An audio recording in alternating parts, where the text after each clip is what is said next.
श्रीनगर में कश्मीर की 18 साल की महक हबीब ने अपने फ़न को कारोबार में बदलकर नौजवानों के लिए इंस्पिरेशन बन गई हैं। महक को रेजिन आर्ट में माहिर हैं।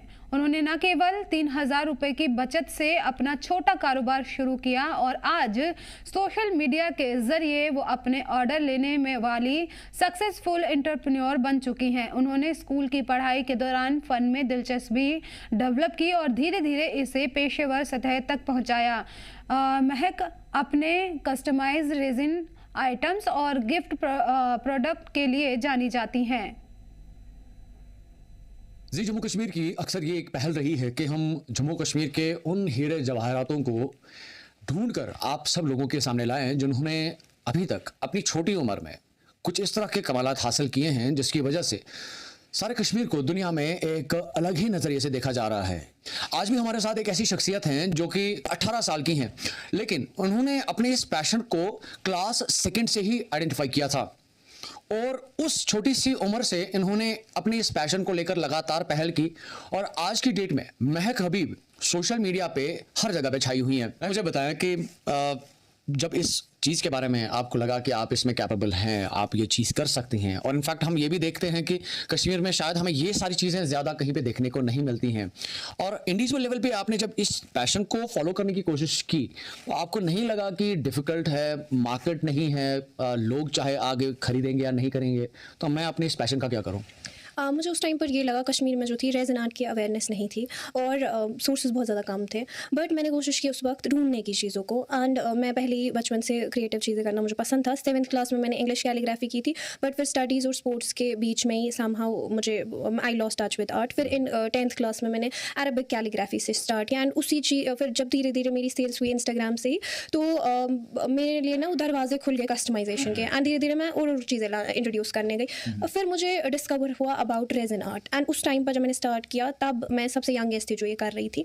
एंड मैं अभी तो कोर्सेज भी आते हैं इस चीज़ के लिए, मगर उस वक्त कोई कोर्सेज वगैरह नहीं थे, एंड मैंने फिर गलतियों से सीखा। पहले पहले बहुत नुकसान हुआ, मगर जो मैंने उस टाइम पर वो करती रही मिस्टेक्स और उन्हीं चीज़ों से सीखती रही, तो उसी की वजह से आज मेरा ये बिजनेस इतना अच्छा चल रहा है। मुझे ये भी सुनने को मिला कि जब आपने इस पैशन को शुरू करने की कोशिश की तो उस वक्त जो इनिशियल इन्वेस्टमेंट थी वो कहीं ना कहीं पे 2-3 हज़ार के आसपास थी, और आज की डेट में ये भी बताया जाता है कि जो महक हबीब के पास सेटअप है वो लाखों का है।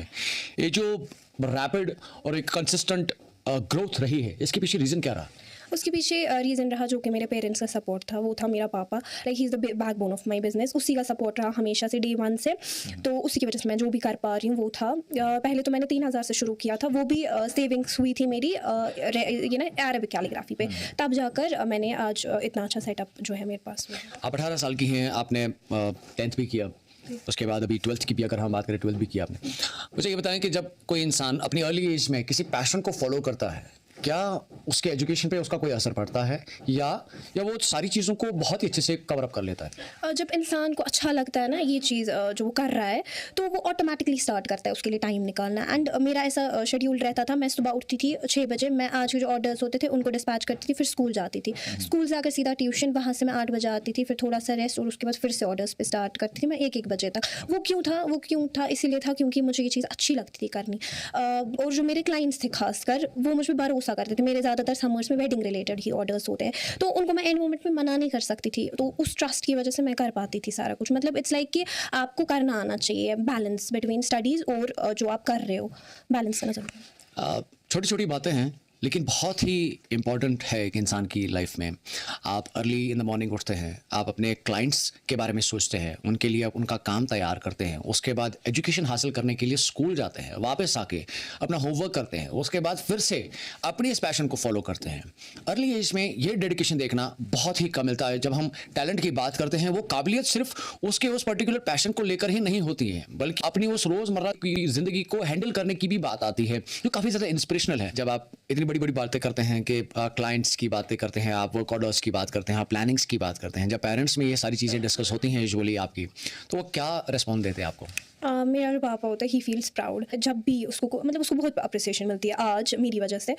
मुझे अभी भी याद है, मुझे एक जगह स्टॉल लेना था एंड सारे स्टॉल जो है वो बुक हो गए थे। वो था कश्मीर यूनिवर्सिटी का चिरगिश इवेंट था, तो मुझे वहाँ पे स्टॉल लेना था एंड सारे स्टॉल्स की बुकिंग हो गई थी। तब वो मेरा पहला साल था बिजनेस का, उतना अच्छा नहीं चल रहा था, मैं स्टॉल लेना चाहती थी वहाँ पे एंड मेरे पापा ने कॉल कराया किसी से वहाँ पे, मतलब सिफारिश के थ्रू। अब मैं वहाँ पे गई एंड उन्होंने पहले, वो जो प्रोफेसर थे मुझे नाम नहीं याद है, तो उन्होंने पहले मना किया, बोला सारे तो ये हो गए एंड उन्होंने बोला बेटा आप दिखाओ। एंड उसके बाद जब उनको मैंने दिखाया फ़ोन पे जो मैं कर रही हूँ, उन्होंने मुझे बोला अगर आपके लिए नहीं तो किसके लिए हम ये कर रहे हैं इवेंट। तो एंड उन्होंने मुझे उस टाइम पर काफ़ी अप्रिशिएट किया और उन्होंने मुझे स्टॉल दिया वो दिन। हाँ वो एक एग्जैक्टली एंड अब वो मेरी बिगिनिंग थी बिजनेस की, तो वो चीज़ मेरे पापा को ना अभी भी याद है। एंड जब भी मेरी मम्मा कुछ बोलती है ना कि कैसे करेगी यहाँ से पढ़ाई, यहाँ से की, वो बात अभी भी अब्बू उनको याद दिलाते हैं कि ये बात थी।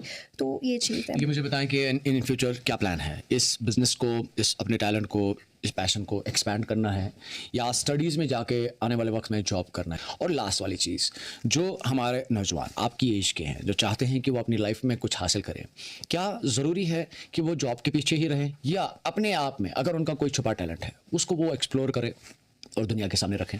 आप अपने अंदर का जो है ना टैलेंट हर एक के पास होता है, आपको बस वो ढूंढने की ज़रूरत होती है। मैंने कभी नहीं सोचा था मेरा बिजनेस होगा इस चीज़ का, जब मैं बचपन में वो क्रिएटिविटी करती थी। तो जब मैंने उस चीज़ को ढूंढी तब जाकर आज मेरा बिजनेस है एंड जब मैंने बैलेंस वगैरह किया। तो आप भी वो ढूंढो, ज़रूरी नहीं आप लार्ज स्केल पे पहले ही करो, क्योंकि वो कोई नहीं करता, वो कुछ ही होते हैं एंड फिर वो उतना अच्छा कर भी नहीं पाते। सो आप स्मॉल स्केल पे करो एंड जब धीरे धीरे ग्रो करेगा फिर आप लार्ज स्केल पे भी कर सकते हो। और आपने पूछा कि आगे क्या प्लान्स है, मेरे प्लान्स ये है, अगर मैं डिग्री तो ऑब्वियसली करूँगी ही, पढ़ूंगी मैं साथ साथ, बट मेरा कोई भी जॉब का प्लान नहीं है। मैं इसी बिजनेस को इंशाल्लाह एक्सपेंड करूँगी। मैं जॉब वॉब के पीछे भागना नहीं चाहती हूँ, किसी अंडर काम नहीं करना चाहती हूँ। इंशाल्लाह एक टाइम ऐसा आएगा जब मैं ही एम्प्लॉयज़ कर सकती हूँ अपने लिए हायर, बट मुझे नहीं करना पड़ेगा किसी अंडर काम। मैं स्टडीज़ और इसको बैलेंस करूँगी, आगे भी मेरा यही प्लान है। बहुत शुक्रिया हमारे साथ बात करने के लिए। हम उम्मीद यही करते हैं कि जिस तरह से हम इन हीरे जवाहरातों को आपके सामने लाने की कोशिश कर रहे हैं, सरकार भी इनको अपनी नज़र में रखेगी और आने वाले वक्त में जिस तरह की भी पॉसिबिलिटीज़ इनके लिए लार्जर स्केल पे जो एवेन्यूज़ क्रिएट किए जा सकते हैं उन एवेन्यूज़ को क्रिएट किया जाए, ताकि ये जो प्लेटफॉर्म है ये एक तक ही सीमित ना रहे बल्कि इसके साथ कई सारे लोगों का रोजगार भी शुरू हो पाए। ZJKL के लिए खास पेशकश, मीर उमर, श्रीनगर।